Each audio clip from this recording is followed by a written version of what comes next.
Good afternoon. This is Jazz and the Voice of Reason, and I am Queen Leanna. And we are here again to uplift your frequency, spread joy and positivity in your life, and please keep smiling.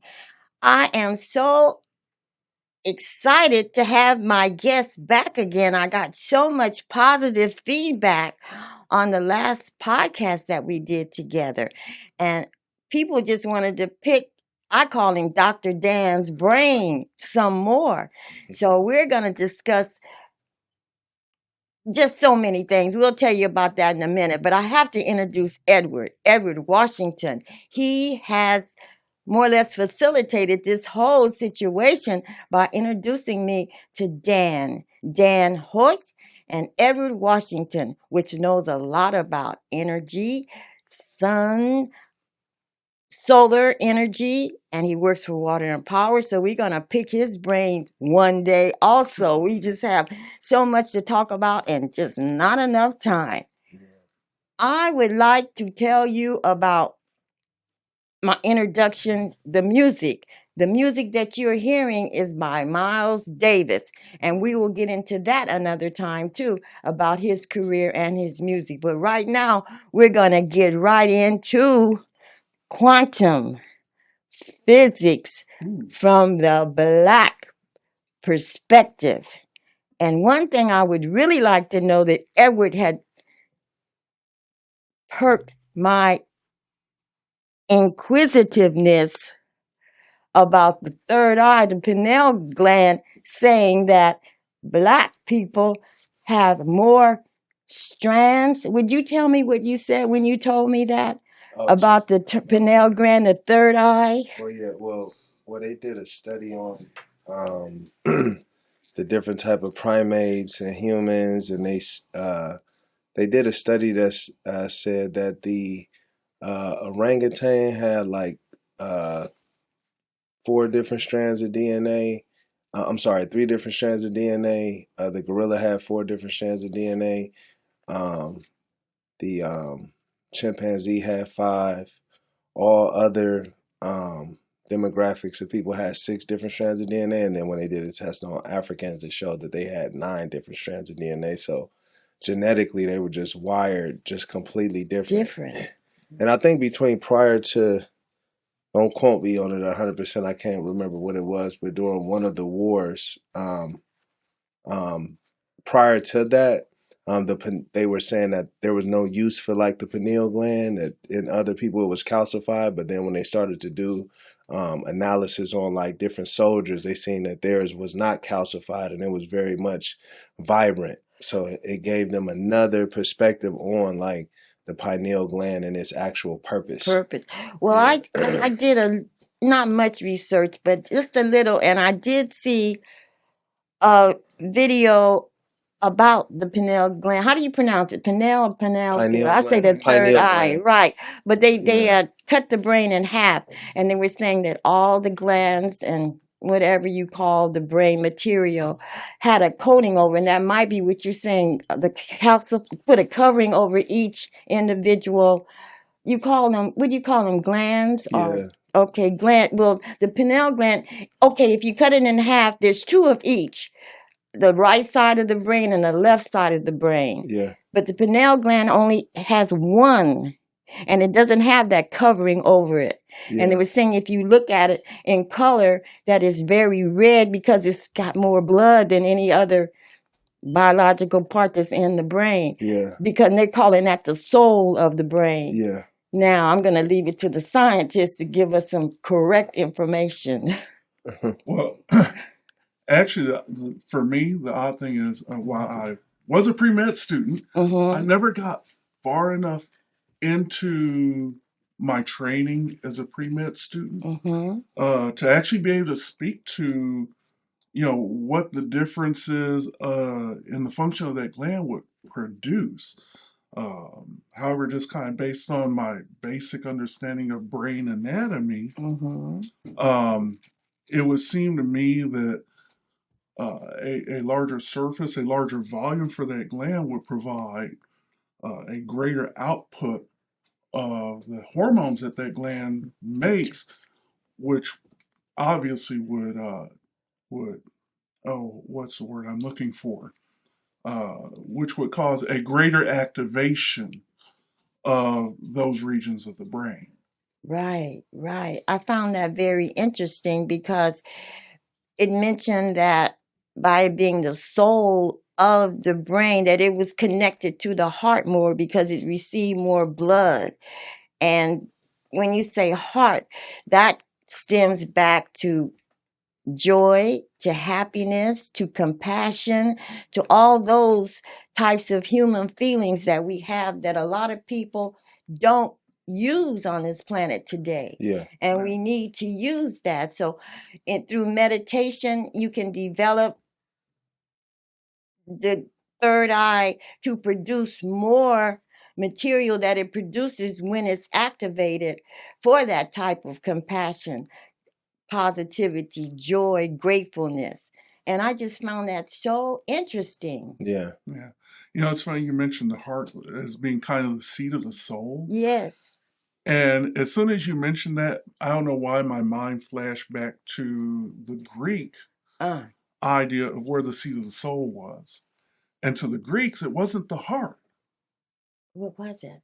To the Greeks, the seat of the soul was actually the gut, the intestine. Gut, the intestines. Which is totally fascinating to me because studies are beginning to come out that show that the condition of our gut, and this is going to probably going to probably make some folks uncomfortable. But the human is probably only 60% of only maybe 40% of your body is actually you. And the rest of it is kind of resident waste. Other organisms that live within us. Yeah. Okay. And so some studies have been coming out within the last few years that show that our emotional state, yes. our physical state, yes, are determined by how happy our gut bacteria yes. are. So and what's funny is the bacteria aren't even us. They just happen to be passengers that are riding with us. But the chemical secretions that the bacteria make affect our human body and affect our mind. Yes, yes. And also it could be, you could have arthritis or certain, emotional sicknesses that you can heal yourself without that medication that they put on the bottle that is more harmful than the disease you get diagnosed. Yeah, that's 100% true. Yes. I was listening to an interview where Sabi was talking about that, Dr. Sabi. He was saying that even like blindness is linked to a problem with the intestines. Yeah. Oh, that's so he deep. He actually said that. So there is power in, fasting. I was listening to another interview where our brother Aris, he was talking about it, and he was saying like sleep is pretty much dedicated to the body fasting and healing itself. Yeah. So the more your body has to break down and everything, the more sleep you may need in order to heal. Right. So when you're fasting, you may not need as much rest or sleep because of that. Something, when I said I was doing a little research and they had the picture of the pineal gland and it's hormones that it secretes. Melatonin is one that it secretes to help you sleep. That's your sleep hormone. Yes, the that's, if we know these things, then we can start healing ourselves and be proactive with our health. Yeah, I mean, listen to a lot of different interviews, even like Dick Gregory. I listen to his interviews a lot, and he was just saying like 90 minutes after the sun goes down, the brain starts to recharge itself. So you're supposed to sleep when the sun is down and be up while the sun is up. Right. And that's why after midnight, the charging stops. So that's why most people, if you go to sleep after midnight, most of the times you'll wake up and you'll still be tired after getting a certain amount of rest because you're not allowing the brain to recharge enough. Right. And see, all that is done automatically. And that's where sleep deprivation comes. Yeah. Right. While you sleep, you can't be thinking, and your body needs do its Yeah. own thing Mhm. with no interference for it Absolutely. to heal your organs. Exactly. When we sleep, the body does multiple things at one time. Of course, it rebuilds the body. Yeah. It uses that energy that you're not using for moving, for thinking, for talking, and puts that energy into rebuilding the body. Right. That's Mhm. The other thing that happens when we sleep is, since our conscious mind is shut off, yeah. it allows our subconscious to index Yeah. all of the information that we took in the previous day. Mhm. And that's why when you have sleep deprivation, Yeah. you get confused because the indexing is off. It's like we talked about last week about cataloging and shelving Mhm. books. Mhm. Sleep is when our books get shelved. Okay. All right. Yeah. Yeah. Organized. Yeah, that's when our brains get organized. Mhm. And you happen to mention going to bed after midnight. That's yeah. Well, here's the thing. After midnight, our bodies slowly start to ramp up for waking up. Right. And so if we haven't had enough sleep, the necessary chemicals, the necessary hormones to wake us up don't have enough time to actually build up to effective levels. Yeah. Right. And that's also like why they call third shift the graveyard shift. Okay. Yeah. Half still sleep, half dead. Yeah. The graveyard Your brain shift. is not recharging, Right. and that's what's going on. It's just they call it working on that for a long time. It's just not healthy for the human body or mind because you're not within rhythm of the universe. The rhythm, right? You're Animals. out of rhythm. You know, did you get a chance? We'll talk about the solar eclipse because that was to me. I have to tell you my take one day. We want to talk about that. I know I would like to talk about it with you too. Absolutely. However, they had some people at the zoo in New York, and they were watching the animals react, and like they went back to their nesting areas while the darkness came over. You know, usually they're running, and the people that worked there, they were just fascinated of their behavior because they watch them so closely. Yeah. And they were watching like the ostriches. They got together in a little huddle in the middle of the little cage there, area that they're in. And one of the ostriches laid an egg during the solar eclipse, during the time of the darkness. Yeah. But yes, and that's why animals sleep at night usually. Yeah. Well, they're in sync with the universe. With the universe, they're in. They follow the rules of the universe because that's all they are. But us being human beings and having the option of choice to go left or right or say, well, I'm not going to sleep, I'm going to stay up. You know, being able to rule over those things, that puts us in a position where we can fall out of alignment with the universe. And you pay for that later through your behavior or your health. Yeah. I say that a lot. I mean, human beings, like, we don't realize like how far away from our human nature that we are. Right. Like just us even wearing tennis shoes all day and not grounding ourselves and connecting with the earth. You have to, because everything is connected. That's right. You know, the Indians, indigenous people knew that. Yeah, just understanding things like that. You know, like you can heal yourself from sickness. You can just understand things by just like people in the beginning of the time, they followed nature and they learned from nature. Nature. You know, not from what someone dictated to you. Yeah, because that is what and constantly that's what's in sync 100%. Like nature is going to do its thing irregardless. You know, and I say, well, the sun is not going to say like, not today. I'll come up tomorrow. It's going to come up. Yeah. You know, years ago, I met a sun worshiper. He was from Ethiopia, and he had come over to America to secure incubators for the country. You know, they were provised. Yeah. His name was Elegba, and he would tell us that they watched the sun through the trees, so it didn't damage their eyes if there's through the leaves of the trees, and you look directly to the sun, and then you start seeing the like three perspective of like balls going right into the circle of your eyes. But that gives you energy and that vitamin D that keeps us healthy. Healthy. And that gives the vitamin D to the brain. To the brain. You're supposed to look at the sun. The pineal gland is part of that from the sun that receives that energy. That was in the them telling us like looking at the sun, you make your eyes, it'll make you go blind. That's a myth. It is. That's how you get your I mean, to a certain extent, like you get your vitamin D through the eyes. Yes. You know, you actually that's get why your most vitamin powerful D. people. You get your vitamin D through the skin. The skin. Yeah, Through the skin, my yeah. brother. But for the brain, Yes, that is so interesting. But that third eye, the pineal gland, is so interesting. But I'd like to find out your perspective on quantum and from a Black perspective, how it affects us today, how we should understand it. More people should understand the new science, of course, but. Well, obviously, I'm a science nerd. So, of course, I'm going to be into quantum mechanics. The reality is, most people don't know and they don't care. Yeah. But if, and I'm not saying that there's like direct causation between the quantum world and our macro world, but we need to understand because there are things that science can't explain. Exactly.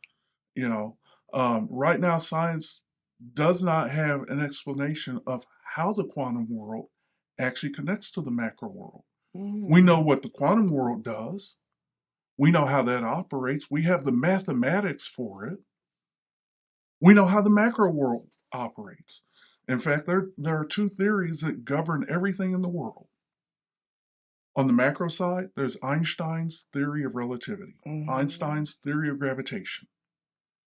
And on the micro side, there's quantum mechanics and the standard model of particles.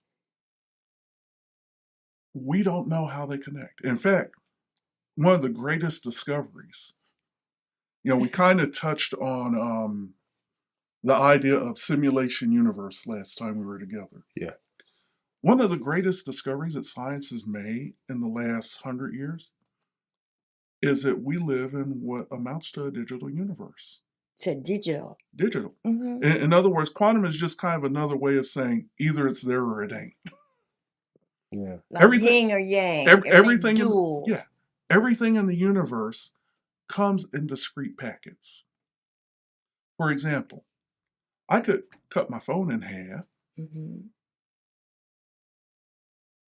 then cut that in half and then cut that in half. You can get to a point where if you try to cut something in half again, to use a physics term, it loses locality. In other words, it seems to smear itself across the universe. You mean the particles are so tiny from it? Or no, space itself is so tiny. It just kind of smears.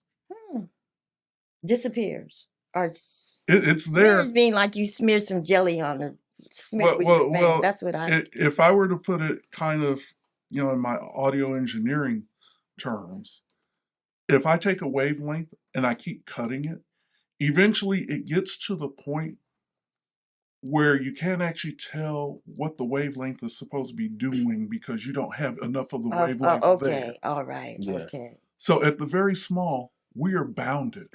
At the very small, things are digital. Yeah. But we're also bounded at the very large. Our universe is only, depending on whose math you use, depending on, what gravitational well you happen to be in when you run the calculation, our universe is roughly observable universe. Precise. Our observable universe is a little bit less than 14 billion light years across. In other words, 14 billion years old. Yeah. So we're bounded at the large. In other words, we do not live an analog existence. Everything is digital. Our DNA is digital. Okay? I am not a good enough coder to write the code of DNA. Well, let me tell you some properties about your DNA. Okay. First thing is, it is made up of an alphabet where you have 5 possible letters, 4 of which are used most of the time. The 5th one is kind of there as a check digit. Now, can you at random pick the letters, or they have to be precise letters? That's where it gets fun, because you cannot randomly pick the letters, because if you randomly pick the letters, It will make you sense. don't get the proteins. So we have a 4 out of 5 digital alphabet that makes up the DNA that is every single cell of your body. That's amazing enough, okay? But it gets better. This code has what in my field would be called check digits. In other words, built into our DNA are sequences that allow the cells in our body to tell if that piece of DNA has been coded properly. Now, there are probably a few 100,000. Okay, we're gonna have to 200,000. I'm gonna remember that. We are gonna have to go back to. We're gonna have to end the show right now and go to part 2. I am happy to have Edward and Dan stay over with me, and don't forget to subscribe and comment and watch us again. This is Queen Leanna, and I can't wait to start part 2. Jazz and the Voice of Reason. Thank you for watching.